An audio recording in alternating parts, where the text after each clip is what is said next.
Ngapunten Gus, ini ada beberapa pertanyaan. Nggih.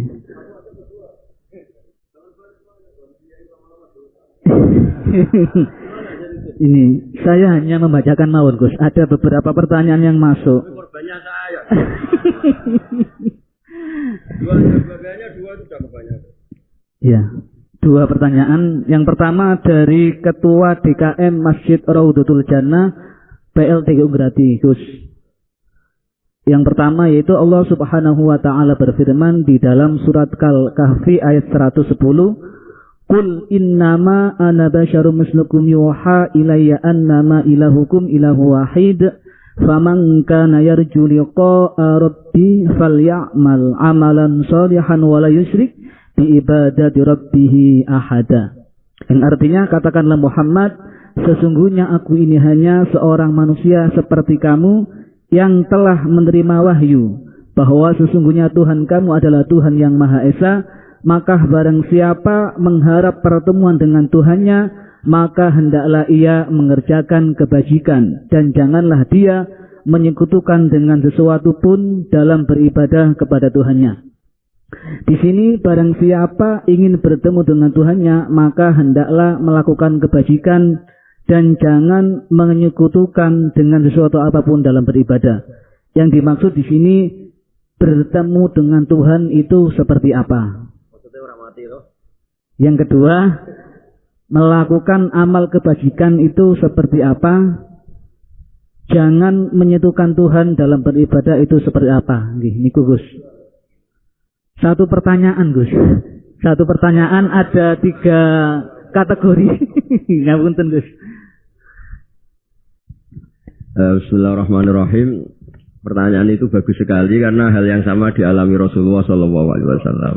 Jadi ketika Nabi ngendikan man ahabba liqa Allah ahabba Allahu liqa'ah. Wa man kariha liqa Allah kariha Allahu liqa'ah. Jadi terus sahabat tanya, bagaimana itu ya Rasulullah? Wa kulluna yakrahul mauta katanya. Siapa yang senang ketemu Allah, wa senang ketemu dia. Siapa yang enggak senang ketemu Allah, wa juga enggak suka ketemu dia. Dan sahabat ya sahabat ya manusia ya, zaman itu ya iskal ya. Tapi semua kita ini enggak siap mati. Jadi kalau ketemu Allah itu pikirannya orang itu ya mati. Nah, yang tanya enggak siap juga kan kalau mati. Terus Nabi memberi penjelasan, enggak ada orang muslim, orang mukmin kecuali sebelum mati itu yang calon ahli surga itu diperlihatkan surganya. Jadi mamin ahadin ilka waqad alima maq'adahu minal jannah awinna. Ketika melihat surga yang sudah gemaripa, sudah luar biasa. Mungkin kalau para cowok yang bayangkan bidadari banyak, cantik-cantik, gak minta belanja. Ning donya wis elek jaluk aneh-aneh kan ruwet. Nah, itu terus langsung seneng pengen ning swarga. Jadi kalau ada orang mati kok tidak semangat, berarti belum dipertontonkan surga. Nah, ketika dipertontonkan surga kan sudah tidak ada kerja, tidak ada atasan, tidak ada bawahan, tidak ada istri cerewet, tidak ada teman bodoni, pokoknya di surga itu kan enak semua. Nah, terus seneng. Nah, kira-kira liqa Allah ya seperti itu. Ketemu Allah itu artinya ketemu ridhonya, ketemu kebaikannya. Itu resep pertama, tentu tidak boleh syirik. Syirik itu menganggap ada kekuatan lain setara dengan kekuatan Allah. Jadi kalau orang tawasul sama nabi, sama wali, sama habaib itu tidak syirik, itu kan tetap Allah itu punya kekuasaan mutlak. Kita ini butuh orang dekat, bukan mensetarakan orang dekat ini sama Allah Subhanahu wa ta'ala. Jelas tidak ada orang Islam yang punya perasaan ada kekuatan lain setara dengan kekuatannya Allah Subhanahu wa ta'ala. Makanya Nabi sudah menjamin, saya tidak pernah takut kalian melakukan syirik, karena siapapun yang punya iman pasti tidak akan mensetarakan yang lainnya sama dengan Allah Subhanahu wa ta'ala. Jadi makanya keyakinan ahli sunnah, keyakinan guru-guru kita, wasilah itu tidak termasuk syirik. Karena ya di hatinya sama sekali gak ada hukum penyetaraan. Maknanya syirik, tasyrik itu kan menyetarakan. Jadi itu penting dicatat ya supaya kita clear, tidak ada perasaan seperti itu. Nah, caranya ada syirik gimana? Ya tadi dielmoni lah, dielmoni. Misalnya kamu senang seseorang di kuburan ya sendiri, ketemu hisab ya sendiri, apa-apa sendiri. Misalnya kita dicintai banyak orang, ketika di kuburan ya dibiarkan sendiri. Misalnya munamuni seneng Gus Pak, misalnya aku mati baru ditinggal. Nah, ya kan sama aja, baru dipendem gitu. Makanya guyonannya sahabat itu guyon tapi masuk akal itu. Ketika Rasulullah wafat itu semua sahabat dilupakan kali itu Rasulullah sehingga berani mengubur. Lupa semua. Setelah datang, pulang semua ketemu Sayyidah Fatimah.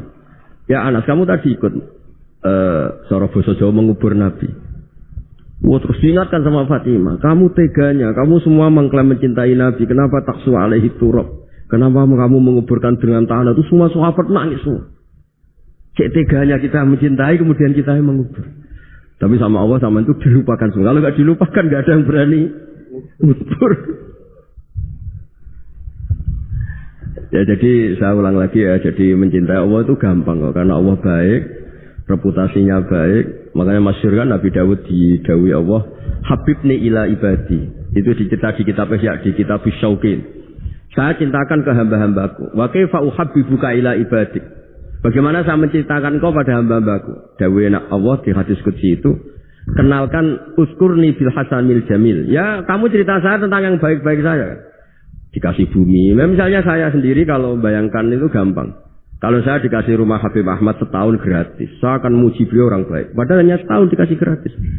Kita dikasih bumi Allah itu sampai kita mati, oksigen sampai kita mati, tanpa bayar. Padahal kalau kita di rumah sakit, oksigen 3 hari aja sudah nguras.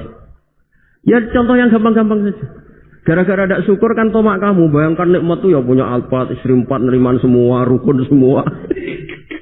Terus yang 3 digota ganti ya gelem semua. Lah gara-gara kaya itu ya. Ya masalah. Padahal kalau kita dikasih rumah orang, Alphard orang gratis itu senengnya. Lah Allah ngasih apa coba? Makanya uskurni bil hasanil jamil. Sudahlah kamu nyebut saya itu yang baik. Fa innahum la yazkuruni ilal jamil, kata Allah di hadis qudsi itu. Mereka ingat saya itu juga yang baik. Baik. Dan makanya ini kan latihan, walakinna wa habbaba ilaikumul iman wa zayyanahu fi qulubikum. Makanya saya dakwah itu ya yang gampang-gampang saja.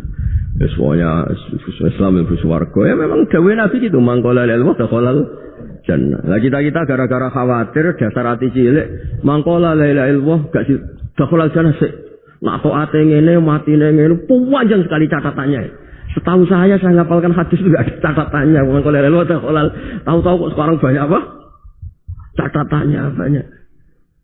Ya coba artinya gini lah, kalau kamu hati cilik ya hati cilik, ngarang kita nggak apa-apa, bisa tikada wakata, tapi tetap saja itu nggak gawe Kanjeng Nabi. Monggo nak ikhtiar ya monggo, tapi ya jangan terus saking ikhtiarnya terus gawe Nabi semua dikasih catatan, kan kasihan Kanjeng Nabi, gawe mangkol Allah taqallal jannah. Ada resmi catatan ya hanya mukhlison biha qalbuh itu resmi itu. Tapi mukhlison biha qalbuh ikhlas yang dimaksud itu kata Ibnu Hajar Al-Asqalani itu la khaufan minas silah. Dulu orang munafik lafadzkan la ilaha illallah itu karena takut gak dianggap Islam. Zaman itu istilahnya khaufan minasyilah. Tapi kalau orang Indonesia karena ada ancaman bagi yang tidak Islam, ya hampir pasti ikhlas karena gak ada takut apa coba gitu.